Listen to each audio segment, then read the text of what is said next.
So let me get this straight. You're there, you've got an Israeli flag, which seems to trigger police across the country. As soon as they see the blue and white, they spark into action.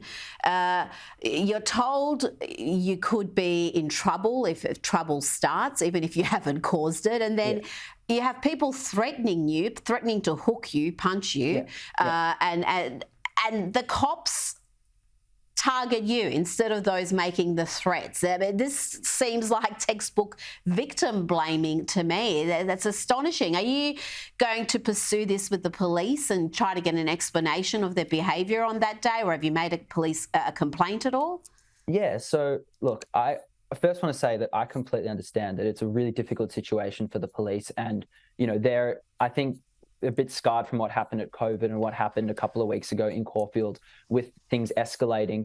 And from a logistical perspective, I understand, potentially the need to move me on at some point. However, we can't, I find it a bit difficult to understand how we can allow people to be saying potentially genocide or chants running down the street, which I find very offensive.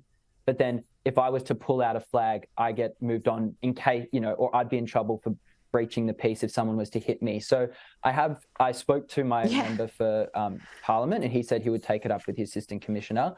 I will say most of my interactions with the police, 99% of them have been great. It was just unfortunately on that day, it seemed to be, I think, that a heightened level of stress, and I don't think they really necessarily read the situation. Well, you're being very understanding, Adam. You're being very understanding, more understanding than I would be, because I think your experience here mirrors what we've seen elsewhere, particularly in Sydney, where we've had men with Israeli flags arrested or apprehended now, at least a couple of times on camera. It happened again on Friday. Let's have a look.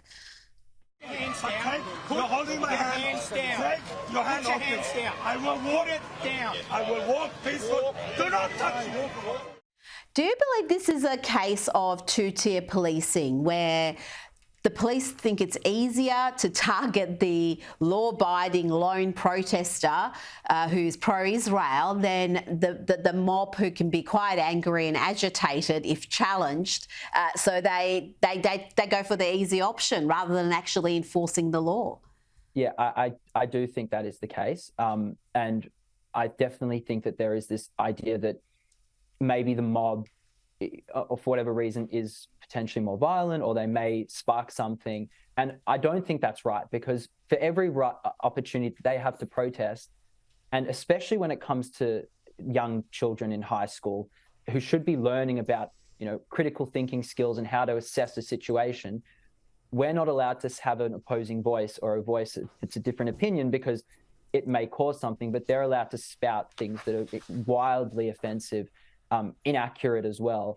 And simply being there with an Israeli flag is enough to, be quite provocative. And I don't think that that's fair.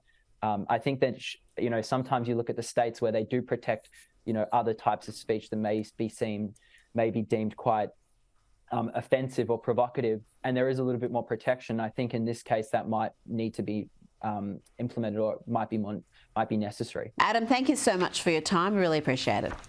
Thank you very much, Rita. Have a good one.